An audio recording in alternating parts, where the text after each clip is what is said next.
Happy game day, everybody. Week 3 of the 2022 season is here.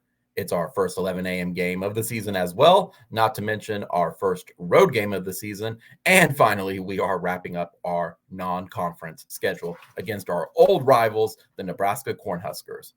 Don't let that fool you, though. This is not your grandfather's OU-Nebraska rivalry game that you would see on Thanksgiving Day. Right now, Nebraska is really down, and currently the players don't, in my opinion, don't remember the intensity of this rivalry, let alone the latest time or the last time that Nebraska was in the Big 12, which they were probably at their latest 6 years old. I know 2010 does not seem like that long ago, yet that was 12 years ago. Not to mention that the pageantry of this game seems to have been overshadowed by the news of Nebraska finally letting go of Scott Frost and letting Mickey Joseph serve as their interim head coach of this game. Again, it seems like there's other things that are not as much focusing on this game. Now, let's dive right into the game. Let's put all that aside. You still got to go out there on the field and play this game. Let's take a little bit of looking at Nebraska by the numbers. So overall, it's almost like one side of the coin or a tale of two stories at this point. Their total offense at the moment through 3 games for them is number 24 in the season. Now, that's a little deceiving, but their passing is 33rd, their rushing is 35th, and they are 8th on third down percentages. However, not all things are sunshine and rainbows and butterflies for their defense, as their defense is 121th in the nation. They are bad.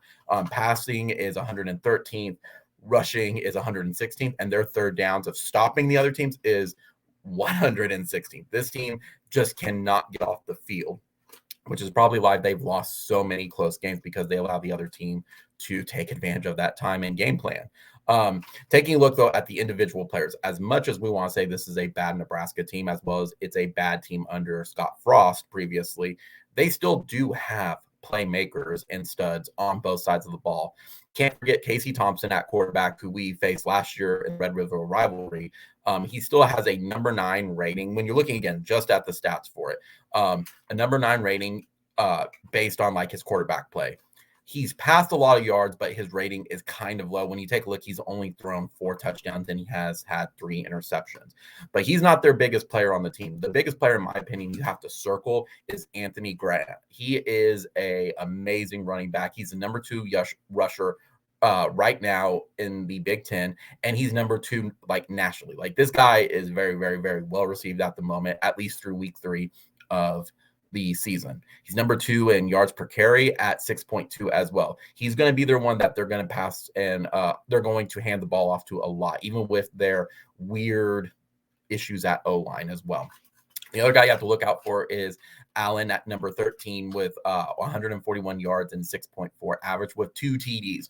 They actually do have a really decent running game. And wide receiver side, you have Trey Palmer and you also have Marcus Washington, both of them who are in the Big Ten, number 4 and number 9, respectively, at receptions, and number 4, number 7 on yards ones as well. It's also worth mentioning to Alante Brown and Isaiah Garcia Castaneda. I think I'm saying it right. Castaneda. Let's go with that. And that's on the offensive side of the ball. Defensively, I think you have to look at Isaac Gifford, Miles Farmer, Marquise Bedford Jr., and Oquan Mathis. Each one of those are leading the Big Tens in solo tackles, with double-digit solo tackles on the season. Luke Reimer is also leading with the overall tackles in the Big Ten. And then you also have to take a look at who is actually getting to the backfield at this point. There's other guys all across it, such as Garrett Nelson, Ernest Hoffman, and Stephon Wynn Jr. and Tommy Hill. Now, delving even deeper, how do you play against Nebraska's offense and Nebraska's defense? Offensively, if you really take a look at it, in my opinion, O-line is very, very suspect. They do have 3 sophomores on the O-line, but they are still giving Anthony Grant room to run despite all of this. They can score, and I think if OU does not respect that, they're going to exploit that. Grant is going to be like Deuce up at K-State. We've also already stated the main weapons. Me personally, the key stat that stuck out to me is there is no touchdowns among the wide receiver group. I've been wrong in the past about certain things on what the game plan should be on certain aspects with the offense, especially against UTEP and K-State. But I really do believe, even taking a step back, that they should focus on stopping Anthony Grant, and I think everything else will fall into place at this point as they're going to start forcing throws. I think if you respect Casey Thompson's passing game, you'll be fine. Defensive wise, I don't know if they are just a solid bunch individually, or if those numbers are just deceiving because people are picking on them.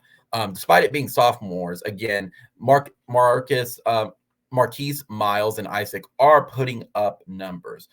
Same thing with Isaac Gifford, Luke Reamer, and Miles Farmer. I would respect those players at this point.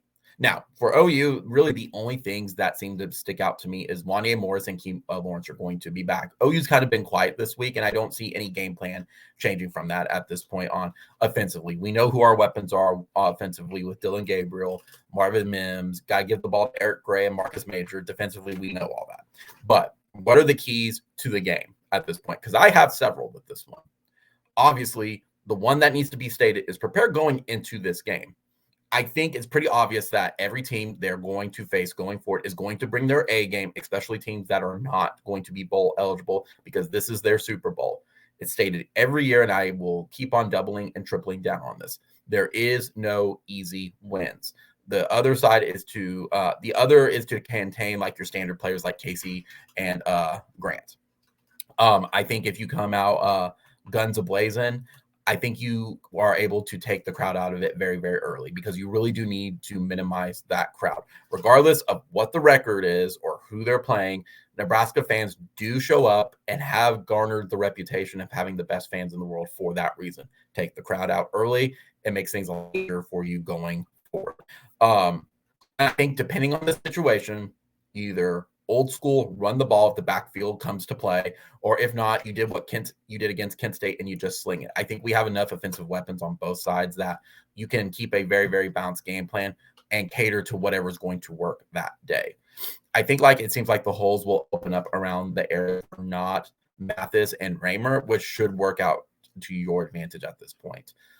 This has been a storyline for 2 weeks for this, and it plays into the last key as well, is the O-line has to show up and not be inconsistent. They have to give Dylan time so he's not telegraphing his plays or not just trying to make things happen and play hero ball. If you can keep the D-line at bay, it seems like Dylan might have all day to throw it. As again, the flip side of that is it seems like based on their other games, there's only one player on Nebraska side who's actually getting into the backfield and getting sacks. That also plays into, well, if the O-line's going to play better, Dylan has to play better as well. He has a reputation of not playing as well on the road, and this is going to be his biggest road game challenge ever. If you can avoid some of those quarter slumps at this point that we've had against UTEP and against Kent State, I think the offense will take care of business. The only thing I can think of with defense is don't give up the big plays, get off the field, and just get a lot of 3 and outs. The turnovers will come naturally, and we kind of struggled of even getting off the field a little bit the past 2 weeks. Something else to mention as well is you've had your fun, but it's now time to focus on our star players. It's time to open up the playbook and keep our best guys on the field at the same time. We've had that issue last year with Grinch. I hope that with a real game now, that will not be an issue. Offense-wise, too, let's leave the trick plays at home. I feel like every game we had under Benedict Brisket, we had a trick play or two ready to go. And for teams that are not prepared for it, they are very, very successful. But I feel like as time went on, people started to expect those for it and expected the lineups. So how about we leave those at home and just focus on the game plan this year for it. Finally, and I think this is the biggest point at all together, and circle it right now, don't be looking ahead at K-State. If you want that big game energy next week at home, as well as not being looked at nationally, but basically I think next weekend there's a big possibility that has College Game Day to be there. I'm not going to guarantee anything, but I just see that. It could be potentially a top 25 matchup, and it has big upset energy for it. All the stars are kind of aligning for this game to be really, really big next week. However, to make that happen, you have to take care of business here first. I expect K-State to take care of business. Let's take care of business against the Cornhuskers. Final prediction, in my opinion, is OU is going to win 42-21, and our first win in Lincoln since 2005. I think despite Casey Thompson and the offense having a lot of offensive weapons with them, as well as being able to play last year in Dallas, I think appearances are going to be deceiving, and I think the mismatch will show as the game goes on. As while he has the weapons around him, they're not Xavier Worthy, they're not Bijan Robinson. It seems like as well, while this may not be as bad in my opinion, it seems like the roles have reversed. It seems like Nebraska could have a can of whoop ass opened up on them at home if they don't come to play, just like we had it happen to us in the 90s. We are also going to know what this team is at the end of this game, because after this, we will have the first quarter of the season under our belt. And I do think we will know like what to expect from this team for the next 9 games at this point of the regular season. End of the day, regardless of it being a letdown of our expectations, what we thought it was going to be when we signed the home and home deal with Nebraska to celebrate the game of the century 50 years since then for it. I'm still glad they're still playing each other. And hey, we get to play them again in 2029 and 2030. 2030 being the one where we go to Lincoln again. I know there was plenty of people who were disappointed that they didn't get to go this year for it. So, hey, you have another opportunity within the next 8 years at this point to plan that out. Finally, I really, really do hope this is the first road game of the season. Let's make sure we are looking smooth and cool, as we are going to be, I believe, sporting our icy whites for the first time this season. And we look really awesome in them. So let's bring home a W with them. So that's all I got, guys. So comment, rate, subscribe, like, and hit the notification bell in the corner so you know when we go live on Sundays and Wednesdays, or when I upload a video, you can hop right in and see what I say. All we got left is one thing. Boomer Sooner, it's only one. Let's bring home a W against the Cornhuskers.